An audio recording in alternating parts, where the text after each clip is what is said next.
Next, we speak one-on-one with Betsy Londrigan, Democratic candidate for Congress in the 13th Congressional District of Illinois. Betsy Londrigan, thank you for joining us on the Illinois Channel. You're a candidate for the 13th Congressional District in Central Illinois. We wanted to check in with you, and first of all, let's just start with, I believe this is your first time for a public office, isn't it? Why are you running? To protect health care. That's what got me into this race. My husband Tom and I have raised our family right here in Springfield. We're both born and raised here. And 9 years ago this past summer, we almost lost our oldest son, Jack. He and his brother and sister had been on a hike and they got ticks on them. And our oldest developed Rocky Mountain spotted fever and then became septic. So we spent 21 days with Jack in the pediatric intensive care unit of our children's hospital here. And it was terrifying. They did surgery on him and they put him into a medically induced coma, and he had a ventilator that was breathing for him. And he was read last rites, not once but twice. So it was a very scary time. But that medical team saved Jack's life every minute of every day for a long time. And eventually we were able to take him home, and we were ready to exhale, and then the bills started coming. And it's overwhelming. I know for our family that if we had not had access to good care, I would be a mom of 2 and not 3. And if we hadn't had good insurance at the time, it would have bankrupted our family. And then with the ACA, they lifted the caps, and that continues to save us. And so for me, when I saw Congressman Davis and the GOP in Congress celebrating on the White House lawn that they had voted the AHCA out of the House, that would have taken health care away from millions of Americans, over 30,000 here in the district, and it would have gutted the protections that we have in place. I knew somebody needed to get in to stand up to protect health care, and there was nobody who would fight more passionately for our neighbors and our communities than me. And so we have been around the district now for 15 months. I put about 60,000 miles on my car getting around this big, beautiful district. Most recently concluded our 14th town hall, and every town hall is open and free to the public, and we get a great mix of Democrats, Republicans, Independents, whoever shows up. And I can tell you this, the only thing that makes our family story unique is that it's ours, because every family has their own health care story. And it's an overarching issue, no matter where I am in the district. There are so many districts around the country that are gerrymandered that they're not competitive. The 13th is one of the districts that is competitive.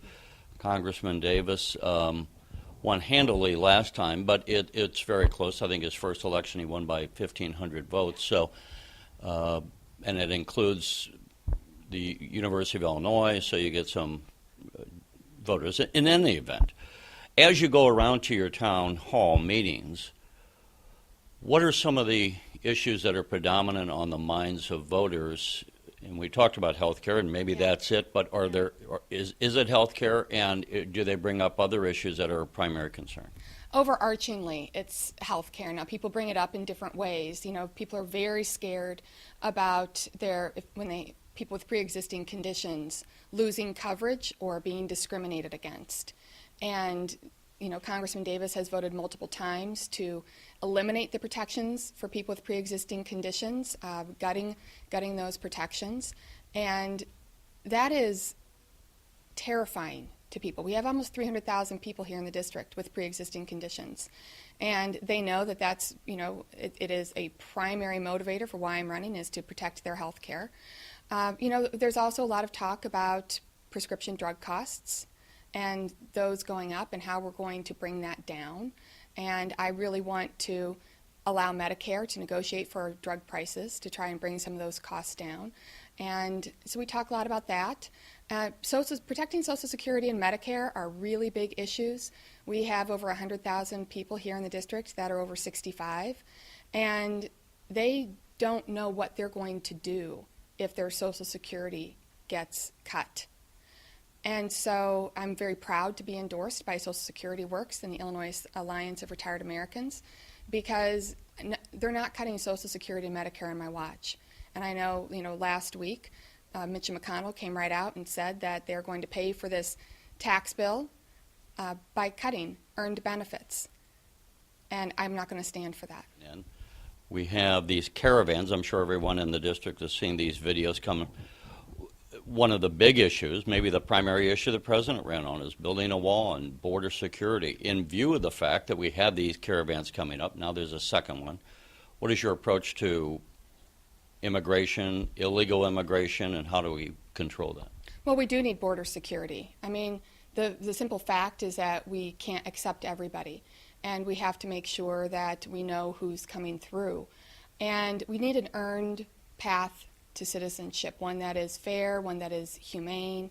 I think we can agree that both parties have failed on immigration reform, and we need to come to the table and find that fair, humane, earned path to citizenship. And in terms of what we're going to do on the border, we need border security. We need more border patrol, and we can use technology to help us with that too. Would you vote to fund the wall? Would you vote against the wall? I mean, what would you do? I think the more responsible approach is to increase our border security and use technology instead of a wall. I think that there's safer, better methods to keeping our nation safe.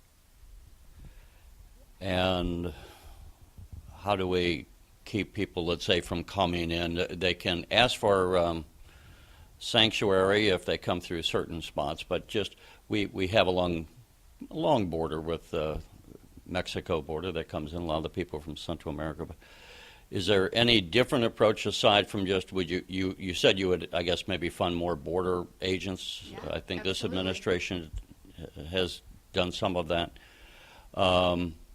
But ultimately, should we set quotas? Should we improve the immigration system as it now exists so maybe it's not so long and expensive? Or just Well, we do need, when we talk about borders, I think it's always important to remember that we have ports, we have a massive northern border, and we do have issues on our borders with things like drug trafficking and human trafficking. And it's not isolated to one border. And so, again, this is why we need to make sure that we're appropriately staffed with Border Patrol, and why we can use the technological advances that we have to increase our border security. I presume that, and maybe wrongly, does your family have any background in agriculture? Absolutely. Absolutely. In I was fact, going to say, because agriculture is a big industry within this district. it's a huge industry. We sit in the middle of soybean and corn country. And in fact, my cousin Eddie Leonard still has the family farm over near Niantic that my grandma grew up on. And right now, farmers are very worried because these tariffs are killing their bottom line. We have seen the price of soybeans drop 20 to 25% since March. And Illinois stands to lose $4 billion in exports. $1 billion of that is soybeans. And so, Congressman Davis sits on the Ag Committee. The Farm Bill expired under his watch while he came home to campaign. And I think the responsible thing for somebody who represents his district to do is to make sure you're doing the job people sent you there to do. And farmers are an important part of this district. They are an economic driver. Are there any issues that you hear from the farmers that you said, yes, I would buy into that, we'll make that change? I know one of the issues that has been long an issue, it's more of an infrastructure question, but it impacts certainly agriculture, is the funding for the rebuilding of the locks and dams along the Mississippi and the Illinois River so we can get coal down the Mississippi, agricultural commodities down these huge, massive things that then keep trucks off the highways. I know that's a very specific project, and we probably want to take a more holistic view of the world and infrastructure, but what are your thoughts on that? Well, infrastructure, President Trump, while he was campaigning, talked a lot about infrastructure. And in fact, there has been I think a $1.5 trillion infrastructure plan kind of sitting on ice. And I would love to work with him. I will work with anybody to get that infrastructure plan moving and bring those dollars back here to the 13th district. Because for us, as you aptly point out, of course it's our roads and our bridges, but our waterways do need deepening and widening, and we still face a digital divide here in the 13th district. And again, when we start talking about technological advances, there are some great technological advances that farmers can use if they are able to. And so bridging that digital divide is important too. Plus we have electrical grids that need to be upgraded, and we have water lines that need to be modernized. We have a lot of projects right here in the 13th district. You, I believe, worked in the past for Senator Durbin, did you? I did. So you probably brought a little more awareness to this race than maybe the average person, having dealt with his staff. But as you've run and listened to people and talked to business leaders as well as just the average citizen, let's say, is there anything you've learned that's kind of surprised you that you was like, well, I didn't know that? Yeah. No, I mean, I've learned a lot. I learn a lot from people every day. Part of something I try to do always is to be as accessible as possible. And that's why I have my finger on the pulse of the district. And it's why I feel like I've got a very clear directive from people about what they want and what they expect from me as their representative. And I'll tell you, one thing that was very surprising is that there's not much correlation between what the national news talks about and what people talk about in their daily lives. And and again, in the town halls, because I get this great mix of people in different communities, I think that it points out that there really is so much more that we have in common than ever divides us. Because at the end of the day, people are concerned about, their families and their communities and their neighborhoods. And that's first and foremost in people's minds. All right. Well, Betsy Londrigan, thank you for joining us. Oh, it's my pleasure. Thank you.